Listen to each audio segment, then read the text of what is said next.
एक दूजे के वास्ते। वही देवराज मल्होत्रा जिसके खिलाफ आर्मी ने तो फाइल बंद कर दी, पर सुमन तिवारी आज तक केस लड़ रही है क्योंकि उसकी नजर में देवराज मल्होत्रा गुनहगार है।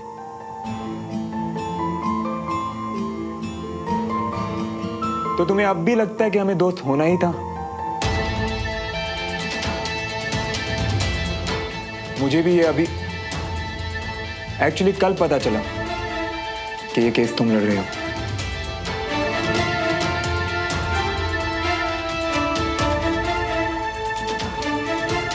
तो मैं चलता हूं। रुको कैप्टन, प्लीज सर,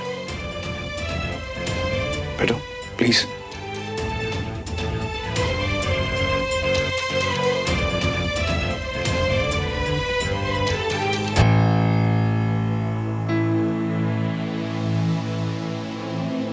श्रवण, तुम एक फौजी हो और तुम्हारी ड्यूटी है देश के लिए काम करना, और मैं एक वकील हूं, मेरी ड्यूटी है केसेस लड़ना, और उसमें मैं पूरी मेहनत करूंगा। अब ये केस किसके खिलाफ है, जैसे तुम्हें फर्क नहीं पड़ता ना श्रवण, वैसे ही मुझे भी फर्क नहीं पड़ता। केस में क्या फैसला होगा श्रवण, मुझे नहीं पता, लेकिन मेरे दोस्त के लिए मेरे दिल में सिंपैथी जरूर है। और आखिर में श्रवण, मैं बस इतना ही कहूंगा, अगर सब कुछ जानने के बावजूद भी तुम्हें मेरे केस लड़ने से प्रॉब्लम नहीं है ना, तो यार ये दोस्ती मत तोड़ो। तुम्हारा पता नहीं श्रवण, लेकिन मुझे जिंदगी भर अफसोस होगा कि कोई मिला था बहुत अच्छा इंसान जिसका मैं दोस्त नहीं बन पाया।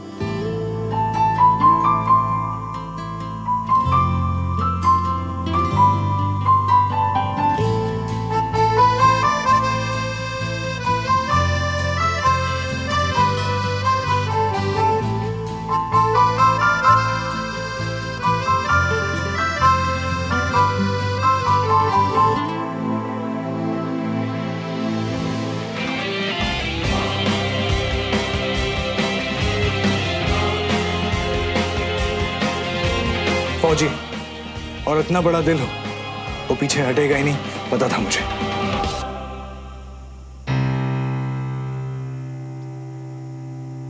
ये तुम्हारी यूनिफॉर्म में ब्लड कैसा?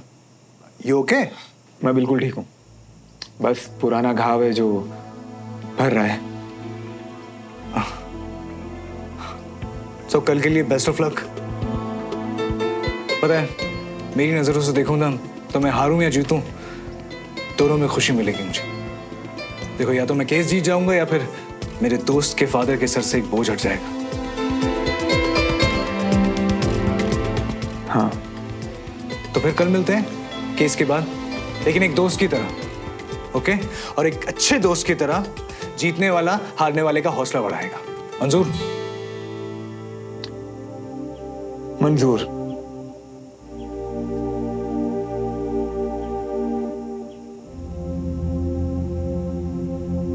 तो मैं चलता हूं। ओके।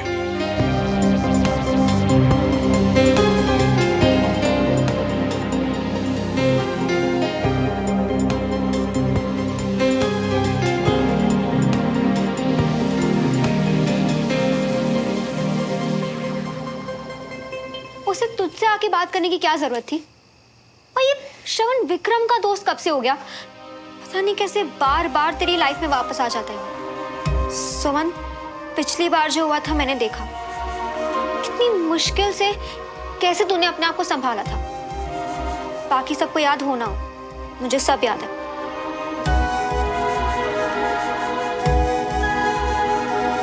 सुमन, अब तू एक नई लाइफ, एक हैप्पी लाइफ की तरफ बढ़ रही है, और इस बार अगर वो बीच में आया ना, तो आई स्वेयर मैं उसे नहीं छोड़ूंगी। कंचा, एक बात तो मैं श्रवण के बारे में जानती हूँ, अगर वो गलत भी बोलेगा ना तो मुंह पे बोलेगा, पीठ पीछे नहीं बोलेगा। बस इन बातों से जो गलत फहमियां हो जाती है उनसे डरती हूँ। किसे? विक्रम को? विक्रम ने बहुत कुछ किया है हमारे लिए, पापा के केस के लिए। श्रवण ने कहा तो है कि वो दूरी रखेगा विक्रम से, पर तो सही कह रही है। अब अच्छा यही होगा कि वो ना हमसे और ना हमारे आसपास के करीबी लोगों से कोई रिश्ता रखे। चल इसे उठा के स्पीकर पे डाल। हेलो। अब कैसा फील कर रही हो? मैं ठीक हूँ, तुम कैसे हो? सुमन, वो बात ये है कि मुझे तुम्हारे फादर के केस के बारे में तुम्हें कुछ इम्पोर्टेंट बात बतानी थी। हाँ बोलो। एक्चुअली सुमन, देवराज मल्होत्रा का बेटा कैप्टन श्रवण मल्होत्रा मेरा दोस्त है।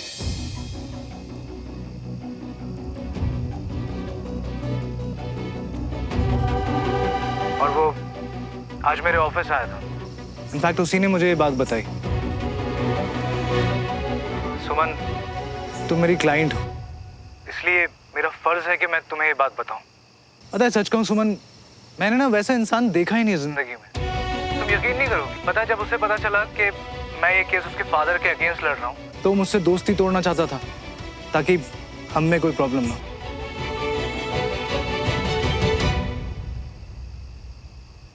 मतलब वो बर्थडे गिफ्ट भी लेके आया था मेरे लिए, पर मैंने उसे जाने नहीं दिया। पता है, ऐसे लोग ना बहुत मुश्किल से मिलते हैं लाइफ में, तो अगर मिले ना तो उन्हें रोक लेना चाहिए। और अब तो मेरी और श्रवण की दोस्ती ना और भी गहरी हो गई, और मैं चाहूंगा कि तुम भी मिलो उससे। देखो सुमन, फादर ने जो कुछ भी किया हो, मगर ये सही बनता है।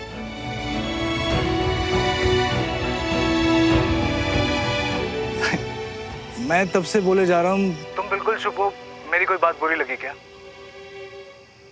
देखो सुमन, तुम एक बार इससे मिलोगी ना तो तुम्हें सब समझ में आ जाएगा कि मैं क्या कहना चाह रहा हूँ। देखते हैं। थैंक्स मुझे इन्फॉर्म करने के लिए। वैसे भी कल तो केस का फैसला आ ही जाएगा, तो मुझे फर्क नहीं पड़ता। पता है सुमन, मुझे तुम्हारी यही बात सबसे अच्छी लगती है कि तुम हमेशा दूसरे का नजरिया समझने की कोशिश करती हो। थैंक यू सो मच यार। ऑलराइट देन, कल मिलते हैं।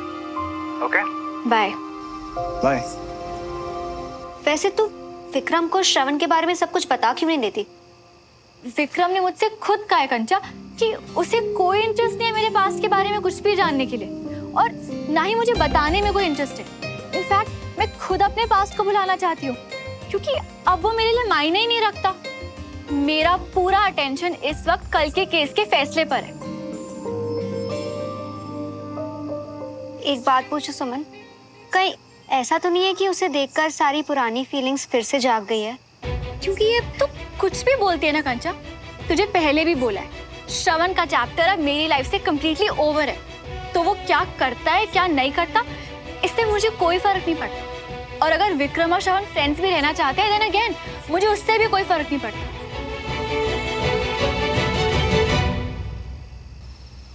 पर अब ऐसे अचानक क्या हुआ मम्मा? कल तो वर्डिक्ट है, पापा को तो आना पड़ेगा ना। पुत्र, उसी चक्कर में उन्होंने 2 दिन से कुछ खाया ही नहीं। घबराहट इतनी बढ़ गई थी, डॉक्टर को बुलाया तो डॉक्टर ने कहा कि पैनिक अटैक है। अभी सफर करने को तो बिल्कुल ही मना किया है।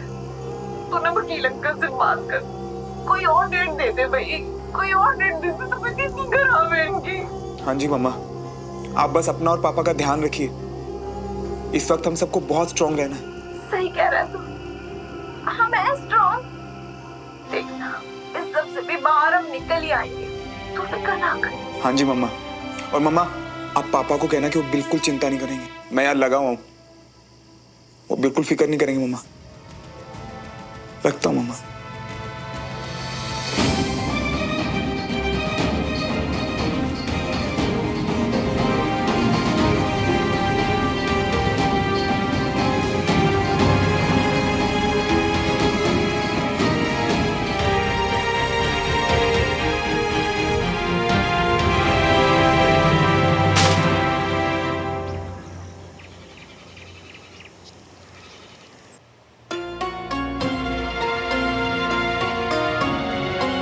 आज आपको इंसाफ मिलेगा पापा, आई प्रॉमिस।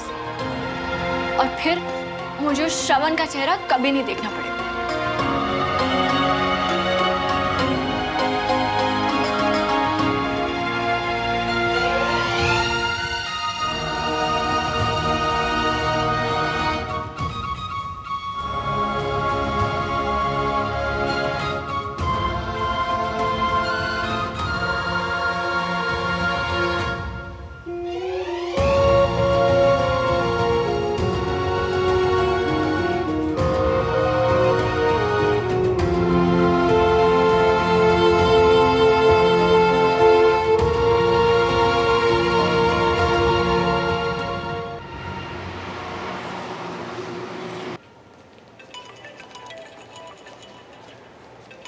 Excuse me.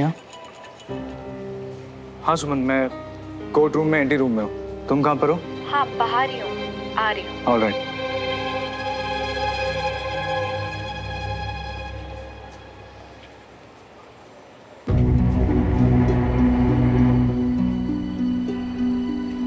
कोई प्रॉब्लम? वो क्या है सुमन, ये मिस्टर देवराज मल्होत्रा की तबीयत अचानक खराब हो गई है। Panic attacks. ये उनके लॉयर हैं, तो ये एप्लीकेशन डालने जा रहे हैं कि केस की हियरिंग की डेट अगले महीने के लिए टल सके।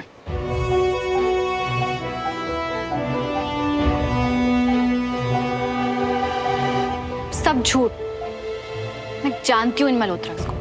डेट आगे बढ़वा के लास्ट मिनट में जरूर कोई गड़बड़ करेंगे और मैं। मैम, मजिस्ट्रेट साहब जानना चाहते हैं कि अगर आपको डेट्स बढ़ाने में कोई प्रॉब्लम ना हो तो। आई एम सॉरी, पर मुझे बहुत बड़ी प्रॉब्लम है। ये केस ऑलरेडी इतना डिले हो चुका है विक्रम, अब बस और नहीं।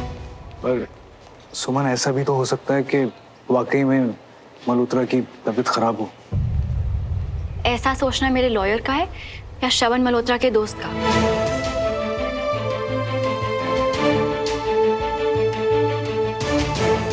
प्लीज सुमन, मुझे तुम गलत मत समझो। ओके ठीक है, मैं पूरी कोशिश करता हूँ कि केस का फैसला आज ही आए।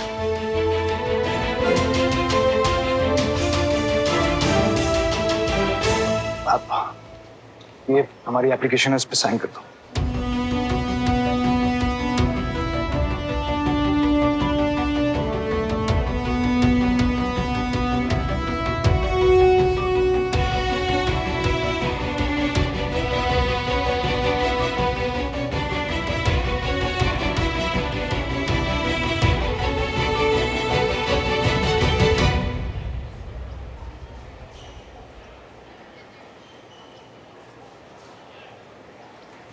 सुमन,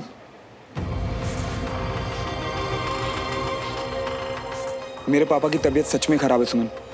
और जो लोग थोड़े से पैसों के लिए क्राइम कर सकते हैं, उनके लिए एक झूठा मेडिकल सर्टिफिकेट अरेंज करवाना कितना मुश्किल हो सकता है।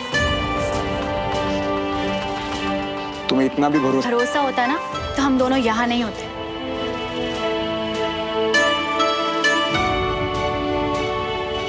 मैम, जज साहब ने दूसरी पार्टी की रिक्वेस्ट कैंसिल कर दी है। वो डिसीजन ले चुके हैं। 2 बजे फैसला सुना दिया जाएगा। फैसला विक्रम सर आके आपको बता देंगे। Thank you.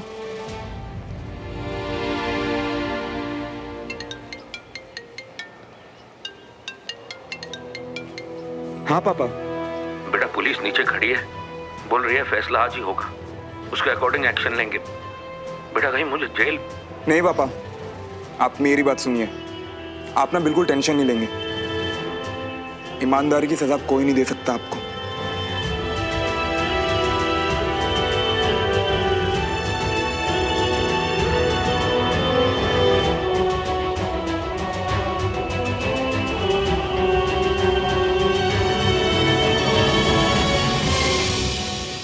एक बेटे के नाते तुम इस वक्त कितना हेल्पलेस महसूस कर रहे होगे, मैं समझ सकती हूँ श्रवण। पर अगर न्याय मिलने में देर हो जाए ना, तो उसका मिलना ना मिलना एक बराबर होता है। और इस केस में तो ऑलरेडी न्याय की बात तो तुम मत ही करो सुमन, क्योंकि न्याय के लिए लड़ने और ईगो के लिए लड़ने में फर्क होता है। और ये फर्क तुम्हें तब समझ आएगा ना, जब तुम अपने गिरेबान में झांक कर देखोगी।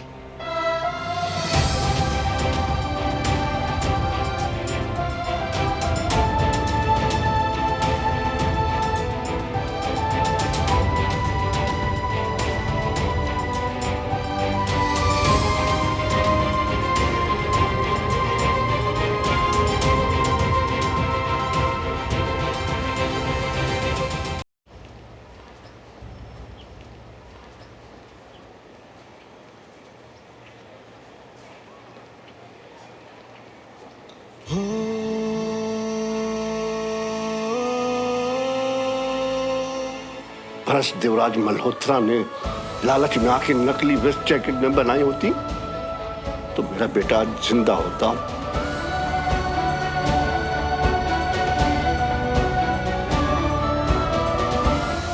मुझे भी लगता है कि तुम्हारे पापा देशद्रोही। अब से मैं तुमसे कोई मतलब नहीं रखना चाहती और जाओ यहाँ से अभी के अभी।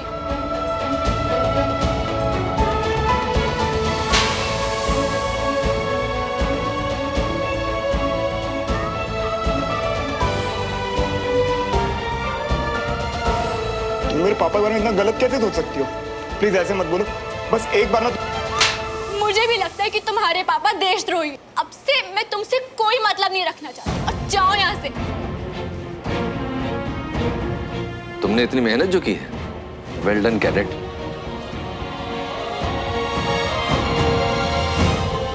श्रवण, तुमने जिस तरह से क्लास में परफॉर्म किया है, मैं उससे सिर्फ खुश नहीं हूँ, बहुत इम्प्रेस्ड हूँ। लेकिन मैं चाहता था कि ग्रुप स्टडी के बेस्ट मेल और फीमेल कैडेट को मैं खुद कांग्रेचुलेट करूँ।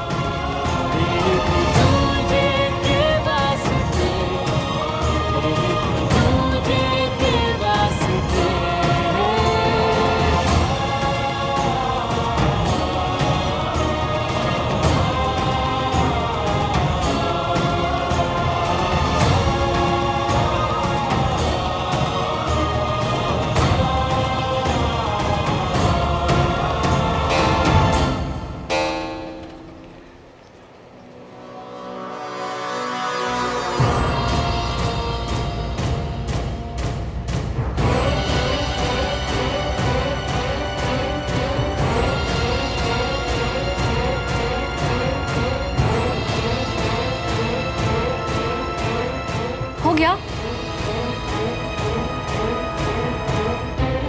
अब प्लीज जल्दी से गुड न्यूज दो।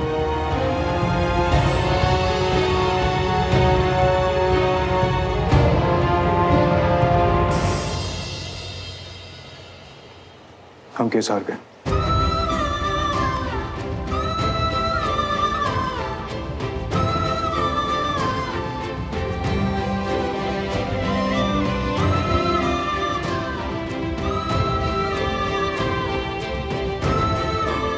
बुलेट प्रूफ वेस्ट केस में खराब माल यूज करने के लिए 2 लोगों को गिल्टी पाए गए, संजय खन्ना और विशाल गुप्ता। ये दोनों मिस्टर मल्होत्रा के अंडर काम करते थे, लेकिन खुद मिस्टर देवराज मल्होत्रा निर्दोष हैं।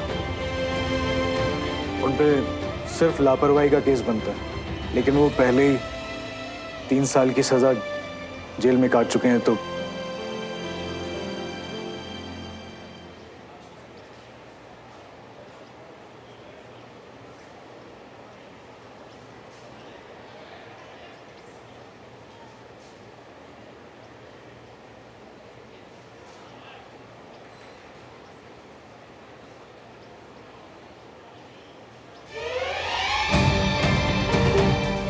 सुमन, वो मुझे कोर्ट क्लर्क से पेपर लेने हैं, तो मैं आता हूँ क्या?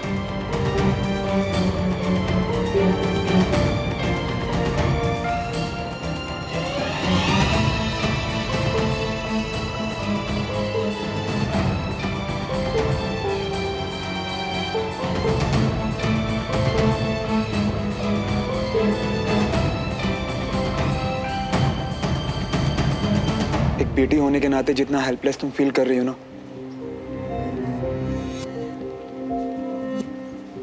वो मैं बहुत अच्छे से समझ सकता हूँ सुमन।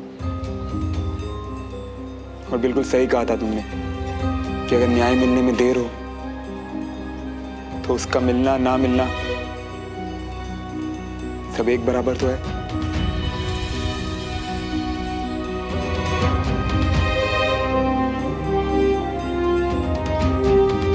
मेरे पापा देशद्रोही नहीं थे, वो बेगुनाह थे सुमन। फिर भी जितना वक्त उन्हें न्याय मिलने में लगा ना, वो वक्त उनके लिए सजा से कम नहीं था। खुद सोचो ना, इतना वक्त क्यों लगा उन्हें न्याय मिलने में?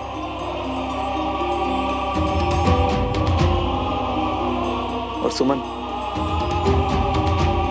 कर्नल विजय तिवारी मेरे टीचर थे। मेरे दिल में उनके लिए वही जगह थी जो मेरे अपने पापा के लिए। उनके जाने का जितना दुख मुझे उस दिन था ना, उतना ही आज भी है और शायद हमेशा रहेगा।